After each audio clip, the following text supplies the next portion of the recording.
Psst. Have you heard the news? Star Wars Galaxy's Edge is not that great. And Disneyland theme park is empty in the middle of the summer. All the kids are on summer vacation right now. Wow, Disney sure screwed up this time. Well, is that the truth or isn't it? We're going to look into that right after this.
Hey there, this is Jones with One Stop Mouse, your one-stop source of how-to Disney World information.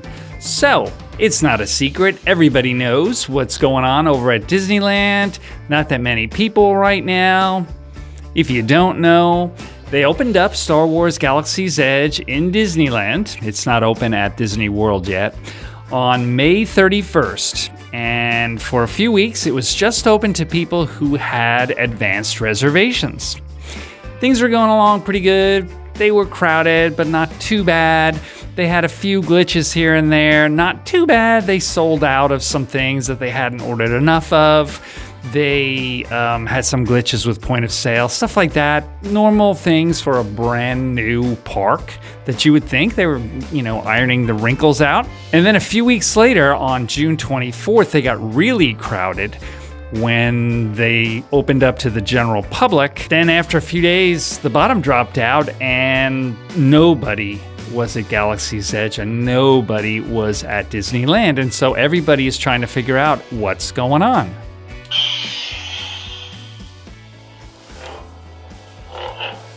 I am here to defend Galaxy's Edge.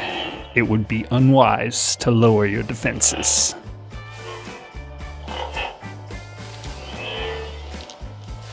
So it's no secret what's going on over at Disneyland and Galaxy's Edge and where did all the people evaporate to. But there is a minority of people, but they're very vocal,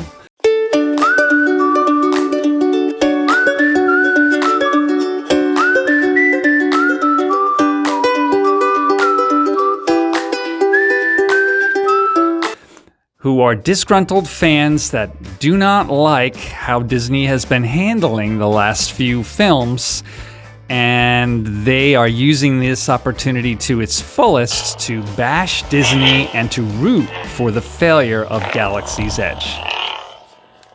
Bueller.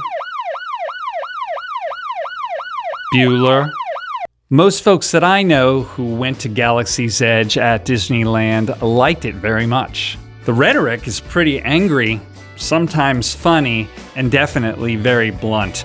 Kind of reminds me of New York Post headlines or some of the headlines from some of the London newspapers. But how accurate is all this talk? There are a lot of self-proclaimed experts right now that are laughing at Disney for having miscalculated things and for having been too cautious. Well, I'm not an expert. But if Disney is losing money because they tried to be really organized and save you the trouble of 10-hour waits, should we be laughing at them? Or should we be thanking them because they were trying to think ahead and save us that kind of trouble? And it's easy to say that you wouldn't mind waiting in a 10-hour line. But how many of you out there have actually stood in a 10-hour line lately?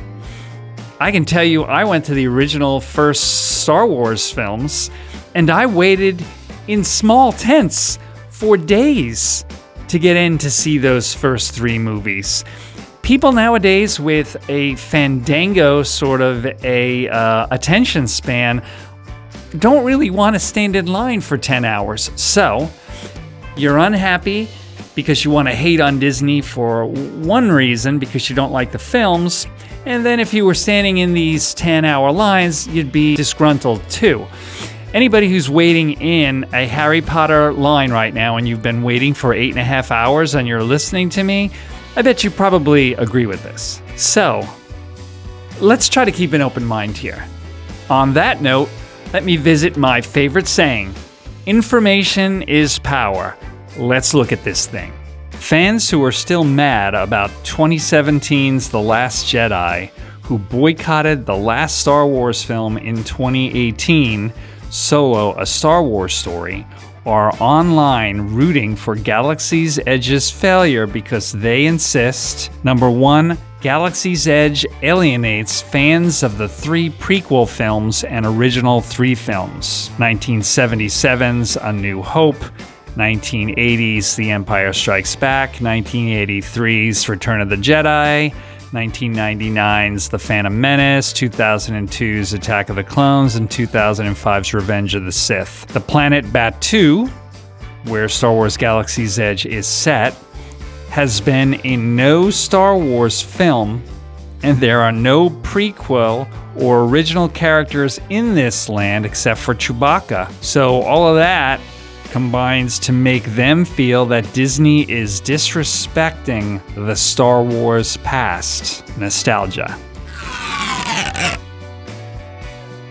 These fans feel that the Star Wars merchandise is outrageously expensive, and the check-in system, the standard Disney way that you check in with your magic band and your fingerprint, and the way that fast passes work, is scary and outrageous and makes it seem like Disney is the empire unto itself, or the First Order. These folks are wanting to boycott Star Wars Episode 9 coming out around Christmas. And these fans are upset that there's no cosplay and you can't wear Star Wars costumes or even any of the Jedi robe type things that they sell in the shops at Galaxy's Edge. Okay, I get it. These things are obvious. Fans upset with current Star Wars films want a vent.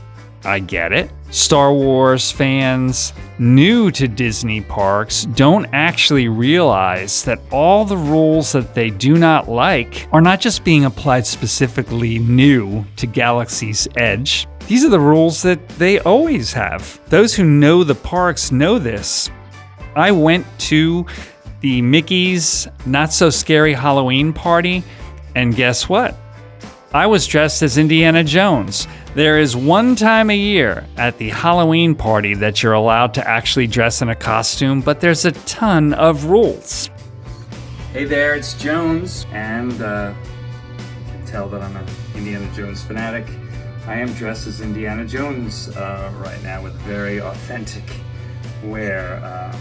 Jacket from the jacket shop that made Harrison Ford's jacket. If you look down, it's his bag, belt, whip, all of that. Holster. Nothing in the holster but newspaper, of course, because of Disney security type stuff. And the whip is actually purchased from Hollywood Studios from the Indiana Jones Adventure. But whether or not that's going to get in there or not, we don't know. But I think you'd still probably be able to tell who I am. We will catch up with you in just a little bit and let you know which parts of our costumes have been locked up until the night is over and such. But we are very excited to be going to Mickey's Not So Scary Halloween party. So, yes, I could wear a hat. But no, I couldn't wear a holster, even though it was empty. No, I couldn't bring in the bullwhip. all of that stuff. So I'm very familiar with that. That is not a surprise to me. I knew that a lot of people who were not into Disney but into Star Wars, of course, would be coming to Galaxy's Edge. And yeah, that's a big surprise to them because it's not like going to Comic-Con. The merchandise at all the Disney parks has always been expensive. Not just for Galaxy's Edge, that some of these Star Wars fans might not realize, but if you're a Disney person and you were buying stuff last Christmas at the Mickey's Christmas party or any of the other events, yeah, it doesn't surprise you how much merchandise costs. So that's another thing that is surprising maybe to a Star Wars fan who's not a Disney person, that they wouldn't know and they've got to take their anger out on something. But that's how it always is. Disneyland is catered towards Southern California, and Disney World is international. A very large part of folks coming to Disneyland are annual pass holders, and a much smaller amount of folks at Disney World. Galaxy's Edge at Disneyland has blackout dates for all pass holders except the top 2 tiers, which means that they cannot use their passes to come to the park. So, at this time, many pass holders are not coming to Disneyland, and that is a very big portion of the people who come to Disneyland at all. The second ride at Galaxy's Edge, Rise of the Resistance, is not operating yet. With increased costs at Disney now higher than ever, some families may be waiting for the entire Galaxy's Edge park with both rides to be up and operational before planning their trip. I appreciate Disney's research and caution, and I know they are quick to be flexible. If crowd numbers stay low, they will most likely change or lift blackouts for pass holders. Why complain about no crowds? Enjoy it while you can, unless you like long crowds and heat, etc. I don't. When folks say that Disney does not understand Star Wars fans, I wonder if that's true. Star Wars/Disney bashers want Kathleen Kennedy of Lucasfilm to resign and for Disney to return Star Wars to the glory it had for them when they were growing up. But do you realize how ironic that is? George Lucas appointed Miss Kennedy to her position himself because he understood that she understood the Star Wars world better than anyone. George Lucas said that he was in tears once when he was told that Jar Jar Binks, a new Star Wars element in the prequel movies, ruined their childhood. George Lucas sold Lucasfilm to Disney, yeah, for a lot of money, but he says because of hater fans that he could never please. He could never even please folks with his prequel films that worshipped the first 3 films.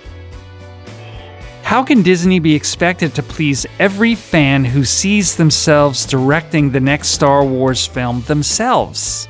The answer is, George Lucas knows that Disney is a family-friendly organization and honors tradition and nostalgia.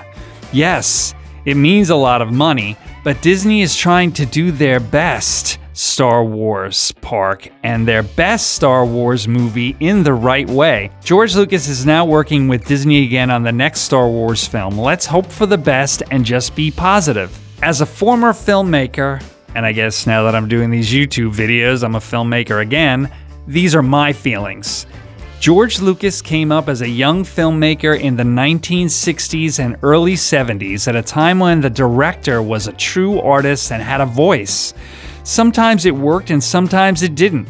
In 1976, nobody wanted the first Star Wars film to be done, even the cast and the crew at the time. But it happened. It was magic, and here we are. In this day and age of everybody being an armchair director online, where will the art of movie making go? Where is it now? You may be snuffing out the magic as quickly as it grows.